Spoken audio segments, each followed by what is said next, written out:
네, 여러분 안녕하십니까, 총캡입니다. 최근 뉴스 지면에 심심찮게 올라오고 있는 뉴스가 하나가 있습니다. 그게 뭐냐면 바로 자동차 급발진 의심 사고들입니다. 그래서 오늘은 자동차 급발진에 대해서 제 생각을 좀 이야기를 해보고, 그리고 그 급발진이 일어났을 때 그걸 해결할 수 있는 해결 방법에 대해서 제 생각을 말씀을 좀 드려보도록 하겠습니다. 여기에 차가 있는데, 일단 급발진이 무엇이냐, 우리가 급발진이 무엇이냐고 물어보면, 그냥 우리가 흔하게 영상으로 접해 봤을 때 그걸 보고 생각을 해본다면 그냥 차가 통제할 수 없는 수준으로 굉음을 내면서 돌진하는 현상, 이렇게 이야기할 수가 있겠습니다. 하지만 제가 생각하는 그 급발진의 정의는 운전자의 의지와 상관없이 차가 움직이는 현상, 그 모두를 통틀어서 그냥 급발진 현상이라고 저는 생각을 합니다. 그래서 오늘 급발진에 대해서 이야기를 할 건데, 자, 급발진이 일어나는 원인에 대해서 먼저 생각을 해 봐야 됩니다. 두 가지 대립되는 주장들이 있습니다. 차량의 결함이다, 그리고 운전자의 과실이다. 이 두 가지가 대치하고 있죠. 그런데 어느 사건 하나 이것 때문에 급발진이 일어났다고 정확하게 답이 내려진 사례도 없습니다. 현재까지는. 정세는 많이 있죠. 급발진 의심 사고들은 많이 있지만 아직까지 인정이 된 사례는 없습니다. 그래서 오늘 제가 드리고자 하는 말은, 이 급발진 사고가 누구의 잘못이냐, 차량의 결함이냐, 운전자의 과실이냐, 이걸 따지자는 게 아닙니다. 단지 이 급발진 정세가 일어났을 때 그게 차량 결함이 됐든 운전자의 과실이 됐든 가장 중요한 것은 차 안에 탑승하고 있는 탑승자가 다치지 말아야 되는 것입니다. 그게 가장 중요한 것이고, 그 이후에 원인을 밝히는 것이 두 번째가 되겠죠. 그래서 다치지 않으려면 어떻게 해야 될까요? 차량이 급발진이 일어났을 때 사람이 다치지 않으려면 차가 온전한 모습으로 정지해야 됩니다. 하지만 우리가 여러 영상이나 뉴스 매체 영상들을 보면 거의 대부분이 아주 심각하게 사고가 나서야 급발진 현상이 정지가 됩니다. 이렇게 됐을 때는 차도 많이 부서지지만 안에 탑승하고 있는 운전자나 탑승자들이 크게 다치거나 심한 경우에는 사망하는 경우들도 많이 있습니다.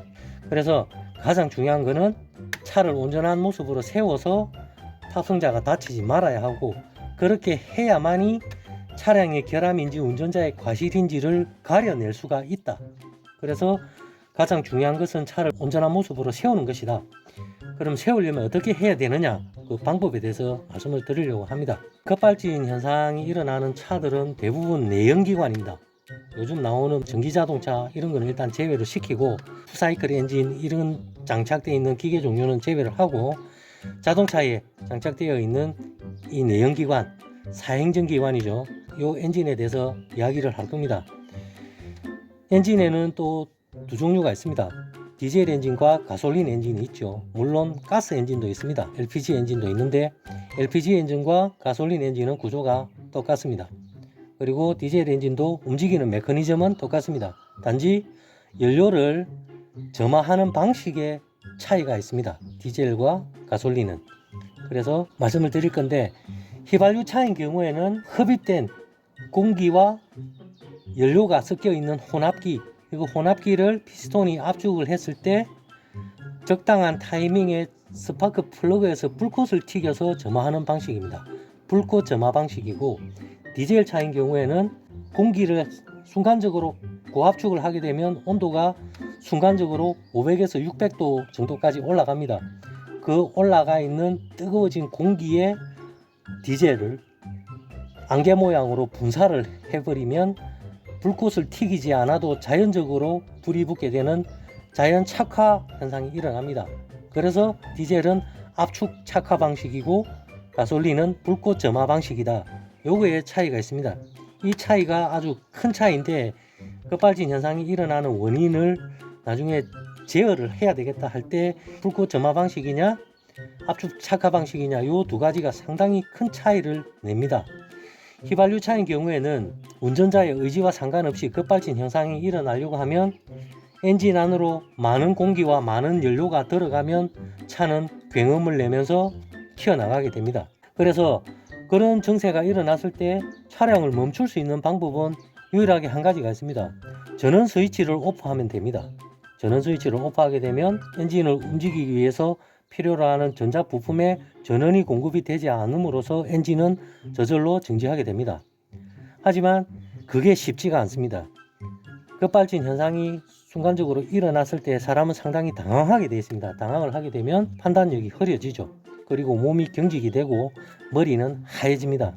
그래서 당장에 앞에 있는 차량이나 사람, 물체, 구조물 그런 거 피하는 것만으로도 거의 불가능에 가깝습니다.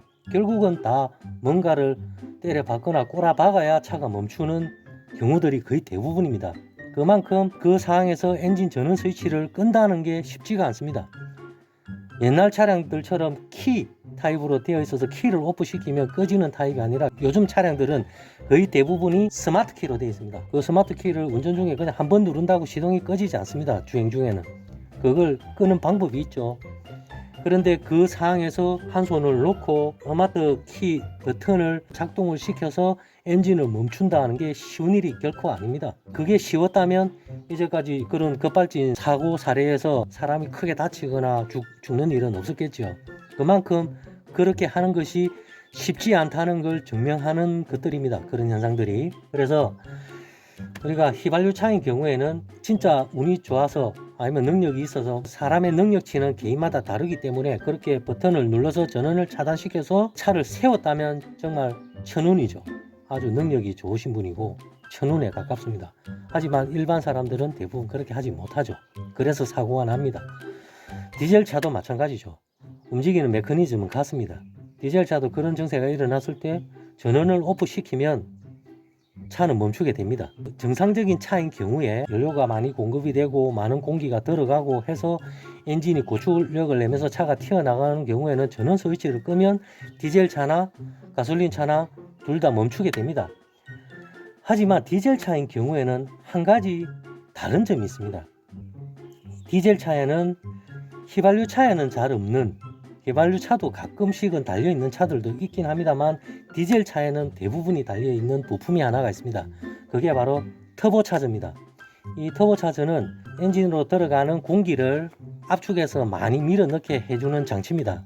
일종의 가압 장치인데 이 장치가 상당히 정밀하게 만들어져 있는 정밀 부품입니다. 정밀 부품임에도 불구하고 작동 조건은 상당히 가혹하게 되어 있습니다.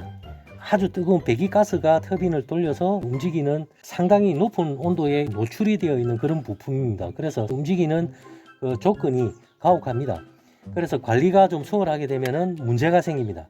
엔진오일 관리가 잘 안 된다든지 자체 결함이라든지 차 운행을 너무 오래 해서 부품 자체가 노후가 됐다든지 해가지고 문제가 생기는 경우들이 많습니다. 그렇게 문제가 생겼을 때 터보가 문제가 생겼는데 왜 그게 급발진이랑 상관이 있느냐 이렇게 하시겠지만 터보 쪽으로는 터보 샤프트가 회전을 할 때 거기에 윤활이 되게끔 윤활유가 공급이 됩니다. 그 윤활유는 당연히 엔진에 들어있는 엔진 오일입니다.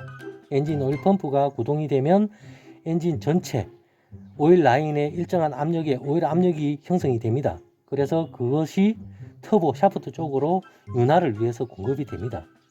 그런데 터보가 문제가 생겼을 경우에 노후가 됐던 부품의 결함이 됐던 관리 소홀이 됐던 터보에 문제가 생기게 되면 터보 샤프트 자체가 마모가 심하게 일어나거나 휘어지거나 심한 경우에는 부러지게 됩니다. 그렇게 됐을 경우에 터보 쪽으로 공급되는 엔진 오일이 샤프트 쪽으로 새어나와서 흡기 다기관 쪽으로 흘러들게 됩니다. 그렇게 되면 그 엔진 오일이 흡기 라인을 통해서 이렇게 엔진으로 공급이 되게 됩니다. 그렇게 되면 그게 연료가 돼서 엔진이 엄청난 경험을 내면서 돌아가게 됩니다. 그것을 오버런 현상이라고 합니다.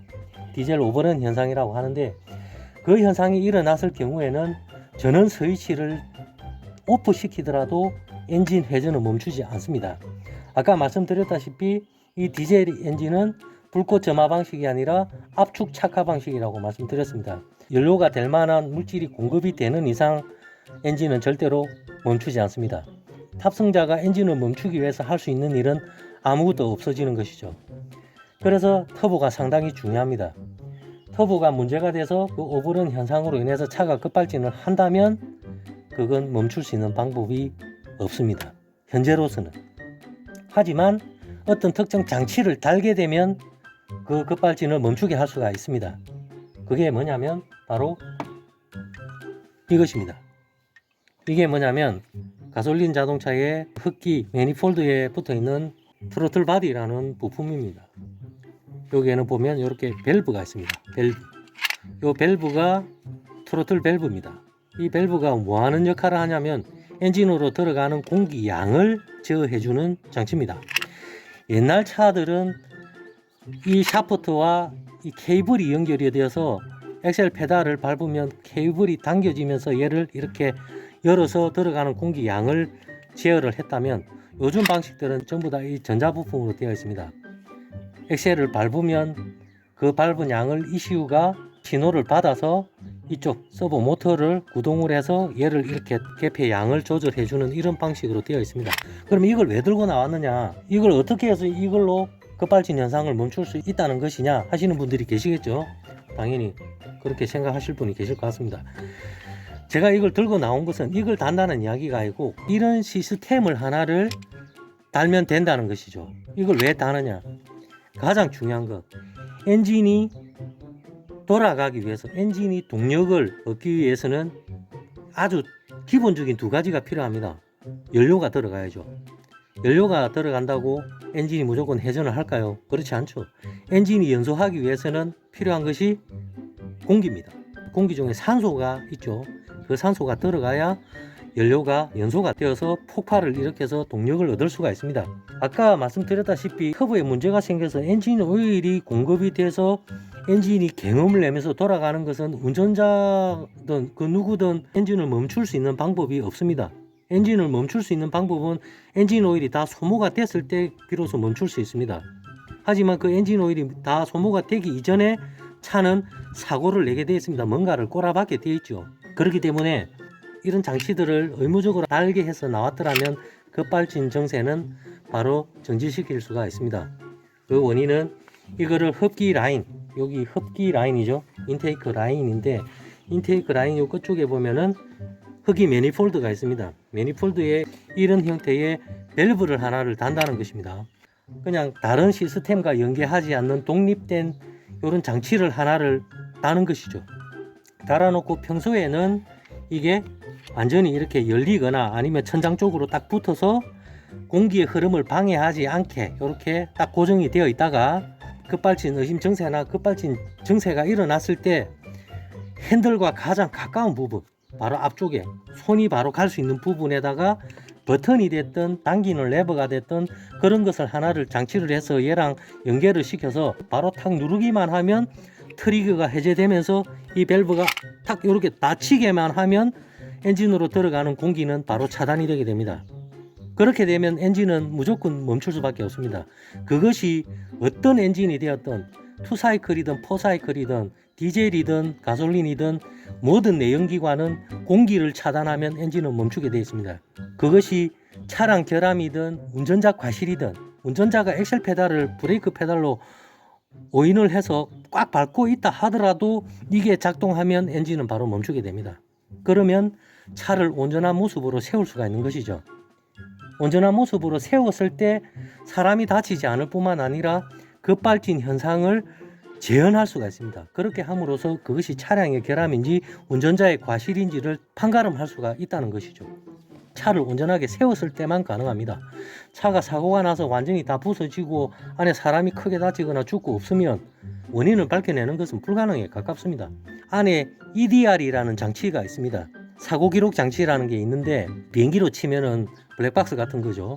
그게 있는데 그것 또한 영업 비밀이라는 이유로 안에 데이터를 공개하지 않습니다. 거기에는 브레이크를 밟았는지 여부, 엑셀 페달을 밟았는지 여부, 얼마나 밟았느냐, 속도 이런 것들이 다 안에 데이터로 기록이 되어 있습니다. 그래서 데이터를 보면은 운전자가 브레이크를 밟았는지 엑셀을 밟았는지 물을 수가 있습니다. 하지만 영업 비밀이라는 이유로 공개하지 않기 때문에 그걸 밝혀내는 것은 현재까지는 불가능합니다.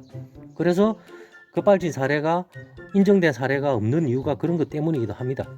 그래서 저는 이런 장치들을 의무적으로 여기다가 달아서 나온다든지 아니면 기존에 없던 차량들한테는 이런 제품을 만들어서 합법적으로 달 수 있게 해주면 아마 급발진 현상이 일어났을 때 대처해서 차를 온전한 모습으로 세울 수 있는 좋은 방법이 되지 않느냐, 저는 이렇게 생각을 합니다. 또 어떤 분들은 우리나라 수천만 대 차 중에서 한두 대 1년에 몇 건 되지 않는 급발진 의심 사례 때문에 이걸 의무적으로 달아야 되느냐, 이렇게 이야기하시는 분이 계실 수 있습니다.